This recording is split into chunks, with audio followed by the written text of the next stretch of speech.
The National Broadcasting Company presents The Adventures of Sam Spade, Detective.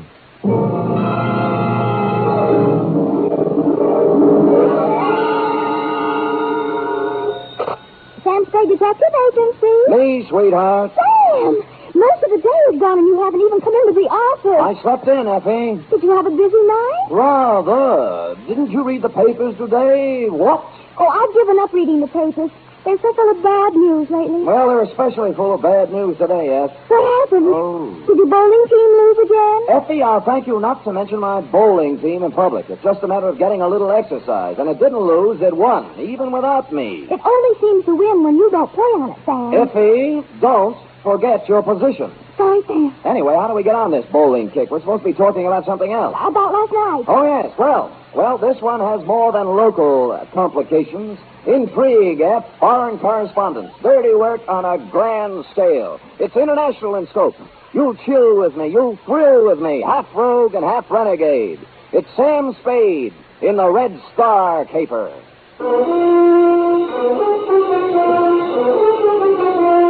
For NBC, William Spear, radio's outstanding producer-director of mystery and crime drama, brings you the greatest private detective of them all in The Adventures of Sam Spade.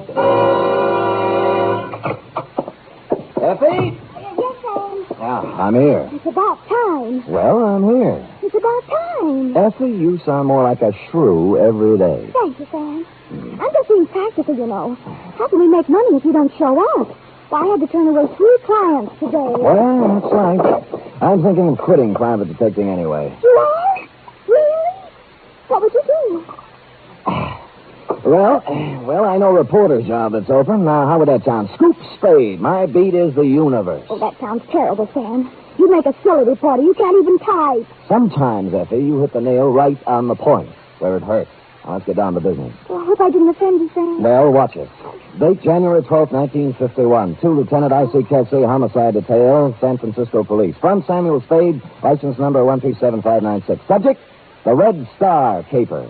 Dear Kelsey, it had been some time since I had attended a lecture. In fact, the last one I can remember is when Margaret Sanger passed through town. But last night at 8 o'clock, I filed into the Central Municipal Auditorium along with several hundred other people, including college students, newspaper men, professors of political science, the usual curious complement, and a goodly sprinkling of snuffling indigents who welcomed any easy means of escaping the cold winds that whoop through the Mission District at this time of the year. Ladies and gentlemen, it's a pleasure to see so many politically minded faces gathered in this auditorium tonight. To let the world know that so many of us are trying to keep abreast of the fast-moving and sometimes confusing events of our troubled days serves as a graphic example to those who would try to take our liberties away from us, that we are ever alert and that we will continue to defend those liberties.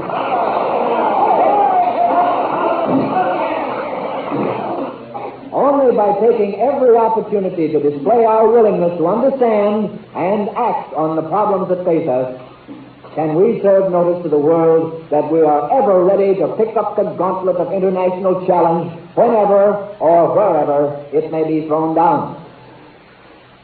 The subject for tonight is, are we helping our enemies? And our speaker scarcely needs introduction, but just in case there are a few hermits in our audience who have never owned a radio set nor seen a newspaper in the past 10 years, well, just in case there are, let me introduce a man who really needs no introduction, the most distinguished foreign correspondent, Silas Manning. Thank you, Mr. Chairman. And good evening, ladies and gentlemen. Are we helping our enemies? That is the question. My answer in a word is yes. And that answer is not hasty or ill-advised. I have just returned from the thorough coverage of the Orient. I have visited the tragic, blood-soaked battlefields of Korea. I've talked with the military leaders of the armed camp of Formosa. I've trod the nervous, defenseless soil of the Philippines and Japan. And I have even made 2 secret trips, incognito, right into the bastion of the communist strongholds on the China mainland. And this is my report. This material is from this very city. Shipments are being made regularly to Red China.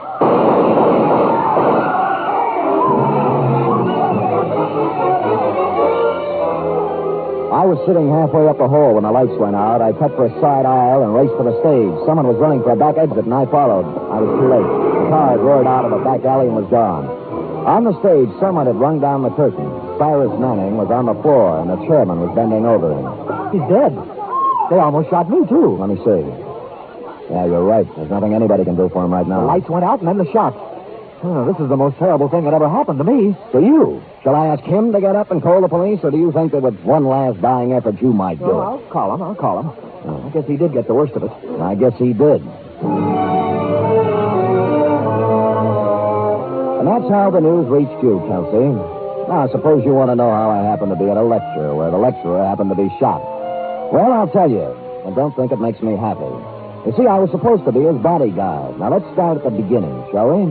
It's early afternoon. Our stupid hero is sitting around trying to break the code on a scratch sheet.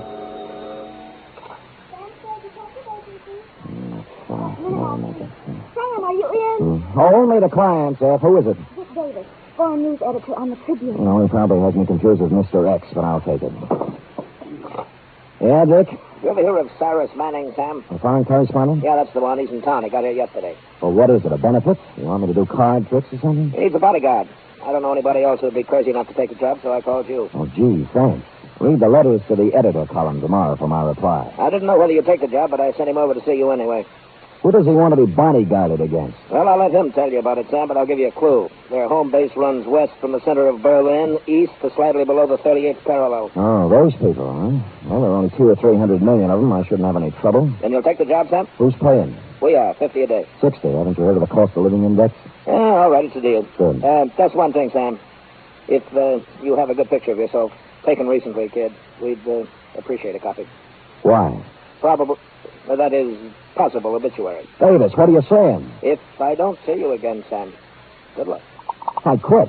I won't take the job. Davis! Effie! Yes, I'm here. I'm leaving town for a few days, F. Look, throw some things in my suitcase in the closet. All right, Sam. But wait, there's someone here to see you. I don't suppose his name is Silas Manning.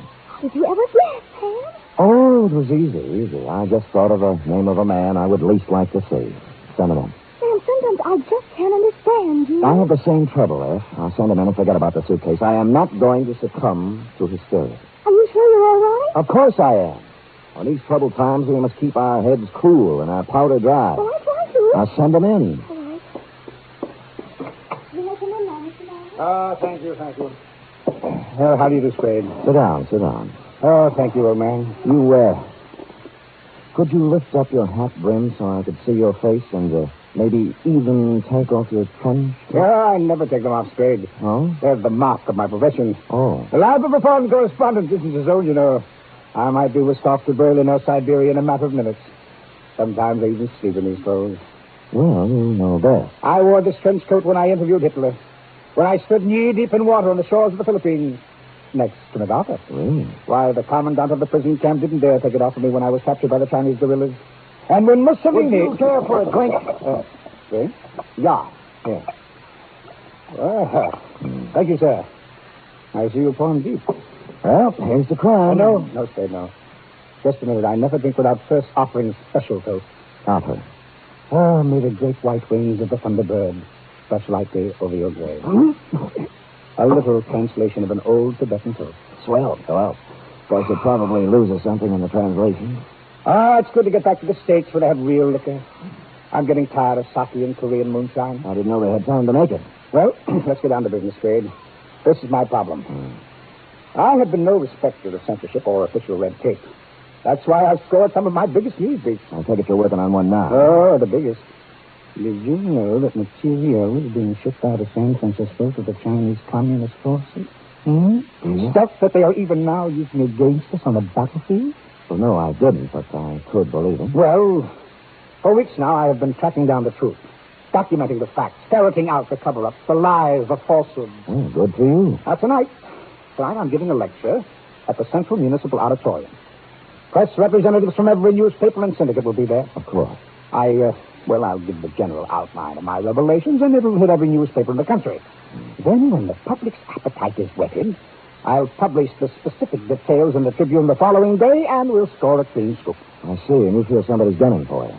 I know they are. Anybody specific? I'm not at liberty to name names just now. Oh.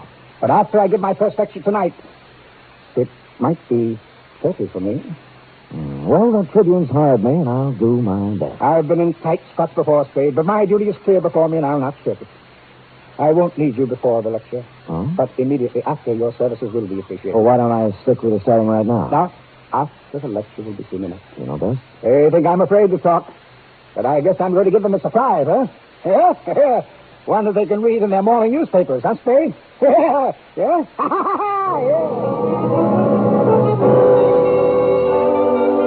Well, he was half right, Kelsey.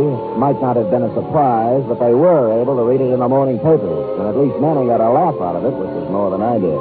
You arrived at the murder scene 3 minutes after you were called. He was shot, Sam. I would say so, Kelsey. I would say so. Well, then it's easy. We'll search everybody in the audience before we let them go. Kelsey, I was in the audience. Manning was shot from backstage and overdid it, ran out the back door. Oh, that's right, Sam. You already told me that. That makes it a little harder. Now, look, Kelsey, the doorman is sitting right over there. See, the killer knocked him down coming into the stage. Now, why don't you question him? You're not kidding me, Sam. Kelsey, so help me, it's straight. All right, let's question him. You the doorman? Yeah. He hit me right in the jaw. Just like that. Oh, no, you Kelsey, for heaven's sake, get up. Hitting a police officer. I'll have you arrested. I'm sorry, officer. I'm terribly sorry. It was an accident. I was just showing you how he hit me. Oh, all right.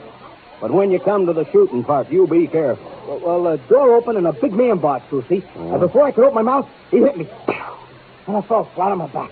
Have you got a good look at him? No, all I saw was a tattoo on the back of his hand. It was a red star. You mean he stood there and shot Manning and you didn't see him? As soon as he knocked me down, he put out the lights. And then he run out. I started to get up and saw the car pull away. What kind of a car? It was a light blue convertible. You remember anything else? Absolutely nothing else. Are you sure? Absolutely sure.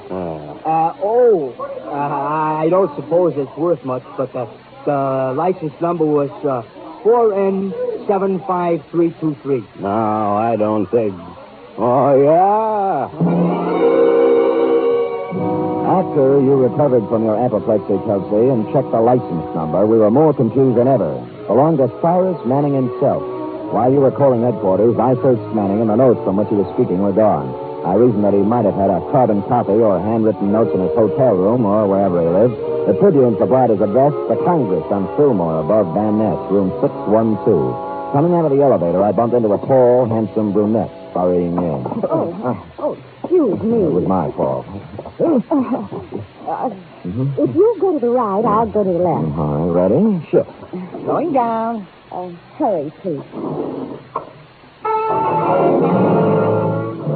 She was nice, but I had other things to worry about. No one answered Manning's door when I knocked just to see what might happen, so I let myself in. Before I even had time to look for any notes, I knew it wasn't any use, because lying on the floor with his skull fractured was Dick Davis, late of the Tribune.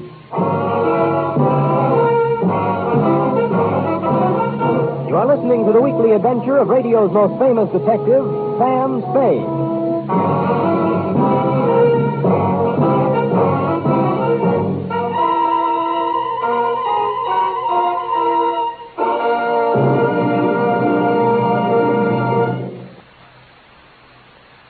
90 minutes of comedy, music, and drama, all presided over by the glamorous Tallulah Bankhead. That's The Big Show, brought to you every Sunday on NBC. This Sunday's Big Show features such bright stars as Jack Carter, Jimmy Durante, Louis Calhern, Martha Ray, and many more. Plus music by Fran Warren and Meredith Wilson's chorus and orchestra. It's The Big Show. And Sunday over most of these NBC stations also means a 1-hour adaptation of a famous play or story by Theater Guild on the Air. This Sunday's Theater Guild production is Philby, starring Rex Harrison and Teresa Wright.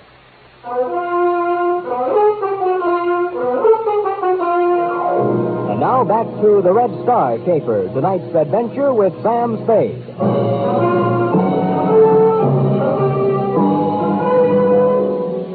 Silas Manning's room had been worked over thoroughly.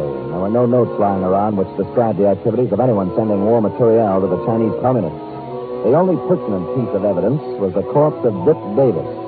I didn't call your office right away, Kelsey, because I wanted to get out of there and begin asking some questions before the trail was cold. Strangely enough, in a man's hotel room, there were many items that belonged to a woman. Clothes, makeup, and so on. And they recalled to mind the girl I'd bumped into getting out of the elevator. And this recalled to me the elevator operator. Yeah, I seen her coming up and down a few times. I know who she is. You know Manning when you saw him? Yeah, I knew him, the celebrities. But I can't remember, like, everybody. Was the girl ever with him, if you remember? Not that I remember. Do you recall a short, dark, thin man coming up, name of Davis? They don't pay me to remember the people. I just get paid to take them up and down. And not very much, either. Will this help you remember anything? What $10 will do for your memory. A thin, dark man went up about 8:30. Didn't see him come down, though. He was alone. Good memory. Did anyone else in the elevator tonight stick in your mind? The only guy I can remember is one who didn't look like he belonged here. Big. Had a pockmarked face. Huh? Oh, and on the back of one hand, he had a red star tattooed. Manning was going to reveal something about materiel being shipped to China. Shipped was the word I'd overlooked. And someone tattooed who looked as if he didn't belong in a good hotel and had the smell of a waterfront on him. So I slashed myself with cologne and went looking for the man who knows most about the strange smells of a waterfront. In fact, he's one of them. He's an indescribably low man, a fungus on the tree trunk of honesty, a spider in the lunch pail of lawfulness, porky grouse, a stool pigeon, so low he has to climb down a ladder to tie his shoelaces. I found him at the Blue Lantern bar, took a capsule to settle my stomach, ordered a bottle and 2 glasses, and somehow forced myself to wave him. Well, if it ain't my old buddy, my old drinking pal, good time Charlie Spade. Buddy. You pouring, Sam? Porky, the other side of the table, please. I might need room in case of fire. I like it on this side, Sam. I can keep my eye on the window. All right, I'll move. Oh, Sam, you're too far away. I can hardly see you. Pork loud. Now, look, tell me something, Porky. Do you know anybody who's shipping stuff to China from here, or someone with a red star tattooed on his hand? Honey, just so high, I don't think I could squeeze a word out of it. All right, here's one. You're Prince Sam. Please. It's still kind of dry, Sam. Okay. Oh, there's nobody like you, Sam. You're beautiful. Other way. Where was we? Who was that stooling on? Usually me, but if you can't think of anything else, try to remember where these drinks came from and talk accordingly. What do you want me to talk about, Sam? You better get me quick before my throat dries up now. Have you ever heard of anyone shipping war goods to China, Porky, or a man with a red star in his hand? Ask me something else, Sam. I'd rather not answer that. I'll see if this changes your efforts. Not again. You're a Prince, Sam. Now, let me see. I heard about somebody shipping goods to the heathen Chinese. Yeah? But Sam, I gotta get going. I'll see you. Rod, come back here. I'm sorry, Sam. I just remembered I left something home on the stove. You don't have a home. I turned around to watch him scuttle out the door, and I saw for the first time what must have caused his haste. A face as evil as any I've seen these days outside of yours, Kelsey, was staring through the dirty window. The face moved for the door and entered, pushed upon a big body under a sea cap. His arms were shoved into a pea jacket, and his legs hit the floor like slow jackhammers as he walked toward me. You trying to pump information out of Grout, pal? Why else would anyone in his right mind give Porky Grout free drinks? Or stand that close to him? Who are you? What are you trying to find out? Frankly, it's none of your business. Look, pal, I grew up on the waterfront the hard way. I've knocked guys like you all over every port in the world. Now, don't make me mad. Why don't you make it easy and tell me who you are and what you want? I never answer questions. I just do the asking. Oh? Are you going to tell me something, or am I going to beat it out of you? Well, I guess it's going to have to be the hard way. Okay, pal. But just remember this. After I get through with you, I don't want never to see you down around here again. Because you bother me.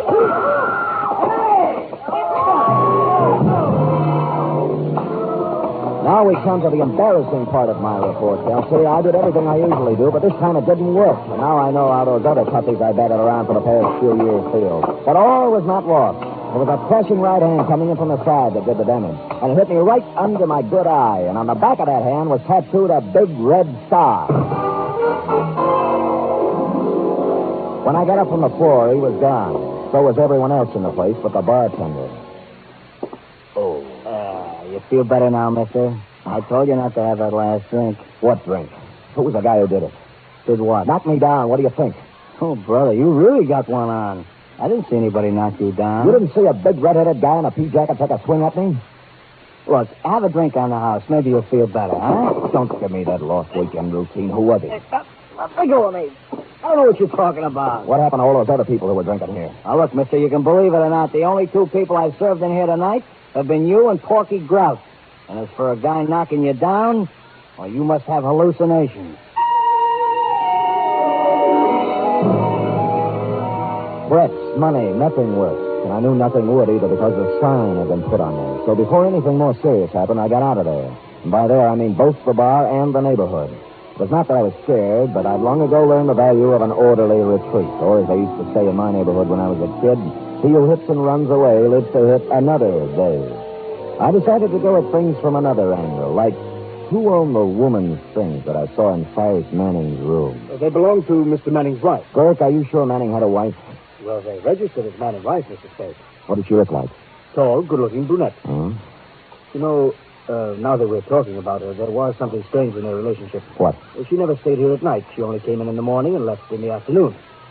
Do you know her first name or anything else about her? No, Mr. Spade, not another thing.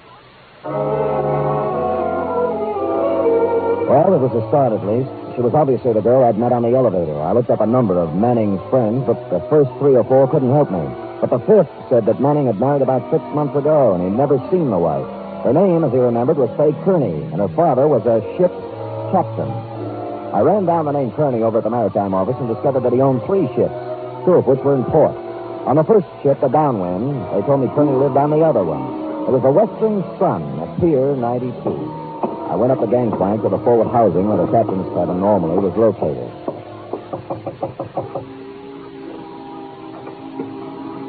Yes? Spade Kearney? Yes, who are you? Remember me from the Congress Hotel? Elevator, 6th floor? I'm not sure. Well, perhaps I should have told you Mrs. Silas Manning. Why didn't you come in? Who's Sam Spade? I was hired as a bodyguard for your husband, but I got there too late. Yes. Everybody did. Mostly me. Oh, please don't cry just yet. Why do you say mostly me? I might have done something about it. Why were you running out of the hotel? I found Missy Davis. Yes. Have you any idea who did it? Yes. Who? The same person who killed Star. Who was that? Me, I suppose. Yeah, I'm really responsible. I caused the whole thing. The whole thing. She poured her misery out over my shoulder, and then she told me the whole story. She had met and married Silas Manning secretly against her father's will. When he found out, he took her aboard one of his ships and kept her prisoner. While she was aboard the ship, she found out what her father was doing, carrying essential war materiel to communist China.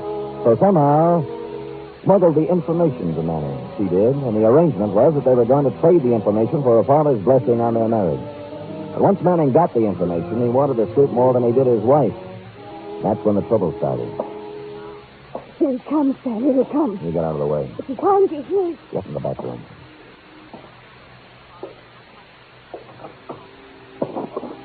What are you doing here? Just came to pay you a visit. You should have learned your lesson the first time.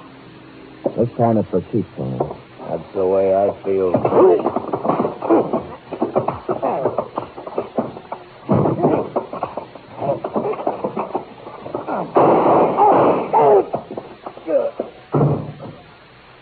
I couldn't let him kill again.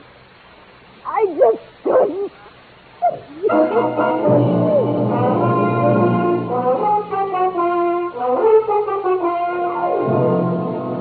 Period. End of report.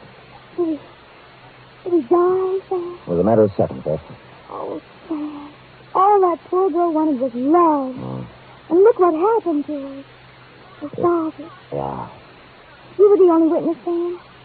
You think she might try to push the evidence to self-defense. I'm tempted, Effie. I'll say that much. Now, go type that up. Oh, Sam,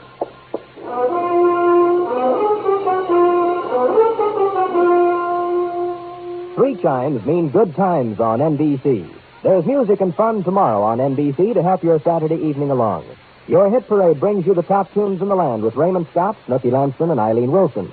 The Dennis Day Show sparkles with songs and madcap adventures, starring charming, boyish Dennis Day. And Grand Ole Opry presents Red Foley and his friends in 30 minutes of music and laughter, Western style.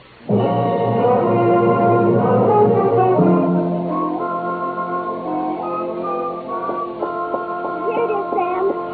Believe me, I didn't enjoy typing it at all. I didn't expect that you would, F. As a matter of fact, it surprised me that you enjoy any of them. Oh, I never liked the killing part, Sam. Huh? But sometimes you're the funniest people for clients, and when I write down the things they say, I can't help but laugh. Well, if it makes you happy, I'll try to get more comedians for clients. In the meantime, you'll have to suffer along on whatever dregs of humanity the winds of fate blow into my office. Sam! That was absolutely poetic. The winds of fate. Oh, it's nothing. I expect to appear in the next edition of Bartlett's Familiar Quotations. Now, would you like to hear one of my longer attempts at poetic phrasing? Oh, yes, Sam, I'd love to hear it. Oh, good. This is called cigar. A cigar isn't far from a large cigarette in the raw material it employs, but the smoke is no joke, if you haven't learned yet, for it weeds out the men from the boys. Oh, Sam, that's wonderful. Yes, You ought to be able to sell that to someone. Effie, I can't even sell me. Give me another one, Sam. All right. There was a young girl with a heart as big as the wheels on a cart. At the end of the day, she always would say... Good night, Sam. No. Good night, sweetheart. Oh, Sam, you're wonderful.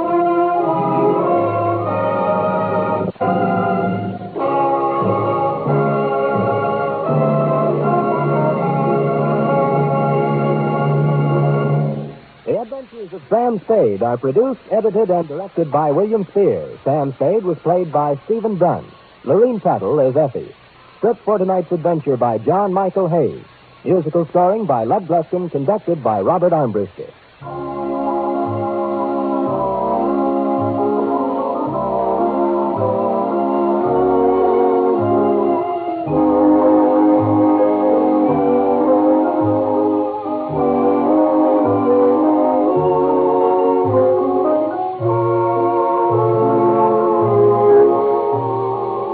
Join us again next week, same time, for another adventure with Sam Spade. Enjoy the magnificent Montague. Then it's Duffy's Tavern on NBC.